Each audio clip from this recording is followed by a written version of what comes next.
जय हिंद साथियों, welcome to गेला अकेडमी। अगर आपका भी सपना है पीएचडी करने का और आप लोग ये सोचते हैं कि चाहे लड़की हो चाहे लड़का कि सर दूर पीएचडी एडमिशन करने कहाँ जाएँ?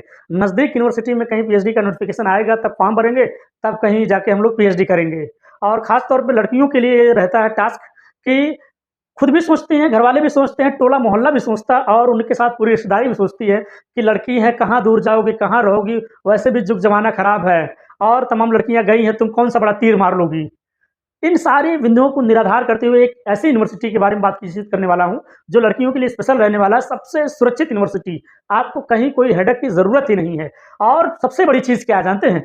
आपको एग्ज़ाम नहीं देना है, फॉर्म भरिए, इंटरव्यू दीजिए और एडमिशन लीजिए, पीएचडी करिए, नाम के आगे डॉक्टर लगाइए और अपने बेहतर लाइफ़स्टाइल को जीजिए।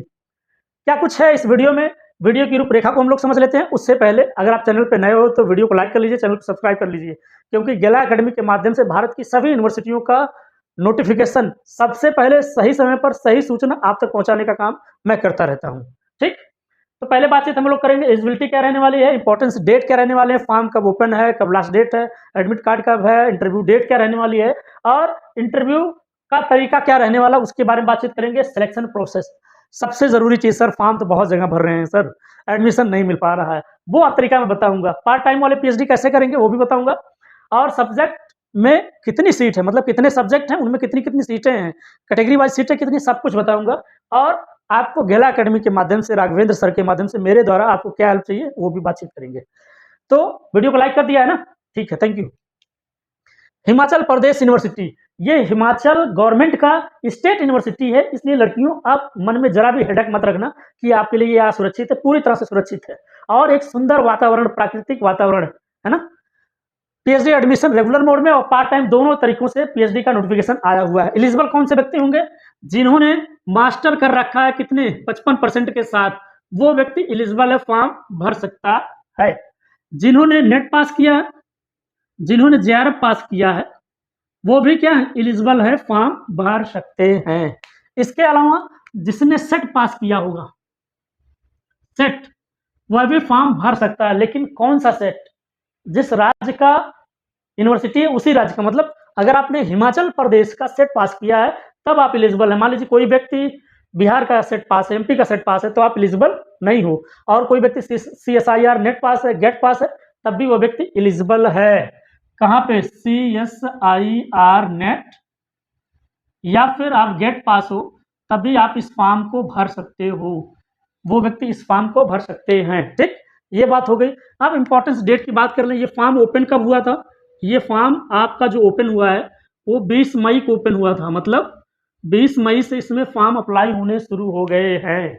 अब इसमें लास्ट डेट जो रहने वाली है, लास्ट डेट, वो लास्ट डेट है आपका 10 जून, मतलब अभी आपके पास बहुत ढेर सारा टाइम है।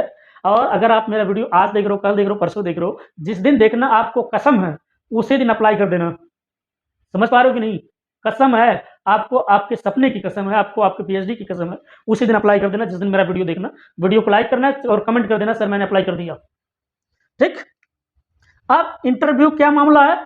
यहाँ पे देखिए एग्जाम नहीं होना है, एग्जाम नहीं होना है, यहाँ पर एग्जाम नहीं होगा। यहाँ पर क्या एग्जाम नहीं होगा, सिर्फ ओनली इंटरव्यू कंडक्ट किया जाएगा। अब इंटरव्यू जो कंडक्ट किया जाएगा उसमें क्या चीजें इंपॉर्टेंस हो जाती हैं? आपका जो इंटरव्यू होने वाला है वो 30 नंबर का होगा। आपका जो इंटरव्यू होगा वो कितने नंबर का होगा? 30 नंबर का इंटरव्यू होने वाला है। अब इस इंटरव्यू में आपका पीजी का जो स्कोर रहेगा वो भी जुड़ता है, लेकिन इसमें नहीं, ये तो ओनली इंटरव्यू वाला है। मतलब पीजी का जो स्कोर रहेगा वो इंपॉर्टेंस रोल अदा करेगा आपके एडमिशन के चांसेस में, मतलब चांस कितने हैं। और आप अगर नेट पास हैं, जेआरएफ पास हैं, तो इसका भी एडवांटेज आपको मिलेगा ही मिलेगा। इसका मतलब समझ पाए? सब कुछ किस पे निर्भर है? सब कुछ इंटरव्यू पे निर्भर है। अब इंटरव्यू जो होगा वो किस बेस पे होगा, कैसे सिलेक्शन लेना, वो भी मैं आपको बता रहा हूँ। देखिए, इंटरव्यू नहीं होगा, आप सिलेक्शन प्रोसेस, मतलब जो यूनिवर्सिटी की कमेटी होगी, जो वाइवा लेने वाले प्रोफेसर होंगे, वो आपसे क्या चाहेंगे। आपका जो सिलेक्शन होगा, जो इंटरव्यू होगा, वो 30 नंबर का होगा। 30 नंबर में आपको 3 चीजें याद रखनी है। पहला, जो पीजी का स्कोर है, पीजी का स्कोर है उस पर 5 नंबर मिलेगा। ठीक, अगर व्यक्ति नेट पास है, जेआरएफ पास है, तो उसको 10 नंबर मिलेगा। ठीक, और जो आपका इंटरव्यू होगा, ओनली इंटरव्यू, इंटरव्यू का मतलब इंटरव्यू में रिसर्च प्रपोजल, जो रिसर्च प्रपोजल होगा वो अकेले 15 नंबर का होगा। मतलब आपका रिसर्च प्रपोजल अगर बहुत अच्छा है तो आधे नंबर आपके फिक्स हो गए कि आपको 15 नंबर मिल जाएगा। अब इसमें क्या है, जो 15 नंबर का इंटरव्यू होगा इसमें भी 3 चीज़ें हैं, 3 चीज़ें समझ लीजिए। पहला तो जो रिसर्च प्रपोजल आपका रहेगा, जो रिसर्च प्रपोजल आपका रहेगा, आपकी हार्ड कॉपी, क्या चीज़? हार्ड कॉपी, हार्ड कॉपी, इसका 5 नंबर मिलेगा।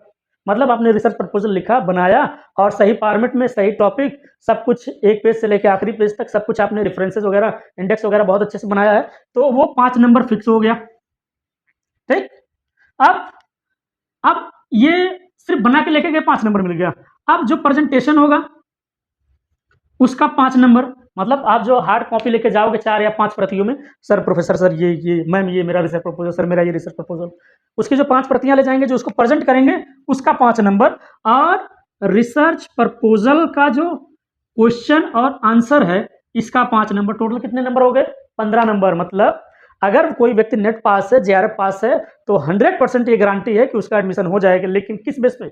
अगर उसका रिसर्च प्रपोजल बहुत स्ट्रांग रहा, उसका प्रेजेंटेशन बहुत अच्छा रहा, रिसर्च प्रपोजल से जो क्वेश्चन पूछे गए उसको बताने का, एक्सप्रेस करने का तरीका उसके पास मालूम रहा, तो यकीन मानिए उसका एडमिशन हो जाएगा गारंटी के साथ।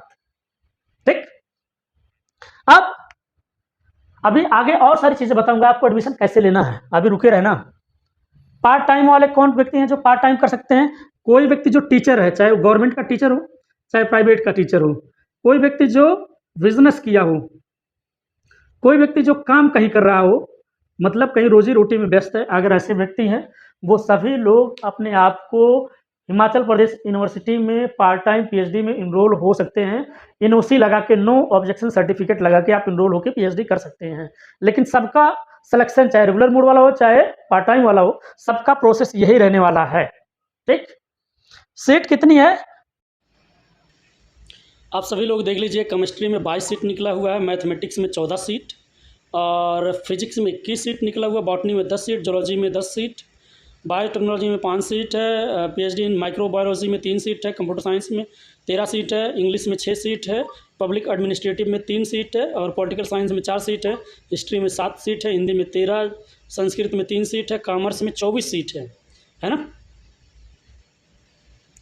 इकोनॉमिक्स में 17 सीट है, और सोशियोलॉजी में 4 सीट है, सोशल वर्क में 1 सीट है, पीएचडी इन लॉ में 28 सीट है, फिजिकल एजुकेशन में 16 सीट है, टूरिज्म में 3 सीट है, मैनेजमेंट में 26 सीट है, एजुकेशन में 3 सीट है, फॉरेंसिक साइंस में 5 सीट है, और इन्वायरमेंटल साइंस में 2 सीट है मात्र। पीएचडी इन ज्योग्राफी में 9 सीट है, और जर्नलिज्म में 6 सीट है। इसके अलावा परफॉर्मेंस आर्ट में, जिसमें म्यूज़िक, 7 सीट है, योगा में 4 सीट है, और साइकोलॉजी में कोई सीट नहीं है, एनर्जी साइंस में टोटल 11 सीट है। तो आप सभी साथी देख चुके हैं कि हिमाचल प्रदेश यूनिवर्सिटी में जो ए ग्रेड यूनिवर्सिटी है, इसमें पीएचडी का नोटिफिकेशन। अब चलिए मैं आपको सही चीज़ बताता हूँ, आपको कैसे सिलेक्शन लेना है। अगर ये चीज़ आप नोटिस नहीं किए तो यकीन मानिए, और इसे अगर आपने मिस किया तो आपका सिलेक्शन होने के चांस नहीं है।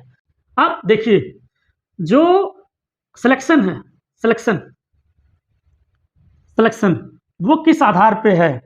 सिलेक्शन किसके आधार पे भाई? सिलेक्शन है इंटरव्यू के आधार पे, पर्सनालिटी टेस्ट के आधार पे।